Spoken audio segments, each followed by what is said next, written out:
নবমীর দিনই জগদ্ধাত্রী পুজোতে উপোস ছিলাম। তো সবাই মিলে আমরা এখানে পুষ্পাঞ্জলি দিচ্ছিলাম। কি ভালো লাগে পুষ্পাঞ্জলির মন্ত্রগুলো উচ্চারণ করতে। আর আমাদের গ্রামে না আগে দুর্গাপুজো হতো না। এই জগদ্ধাত্রী পুজোই তো ছোটবেলা থেকে দেখে আসছি।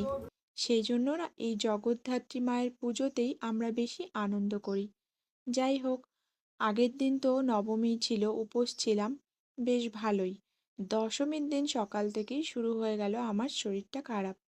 তারপর আর কি একটু ইনো এনে খেয়েছিলাম, ভেবেছিলাম দশমীর দিনকে পুজো প্যান্ডেলে যেতেই পারবো না। রাত্রেবেলা সবাই যখন মাকে বরণ করছিল আমি তখন না গিয়ে থাকতে পারিনি। আর এই সময়টা না খুব মনটা ভারাক্রান্ত হয়ে ওঠে। আজকে মায়ের ভাসান, খুব কষ্ট হচ্ছিল জানো তো।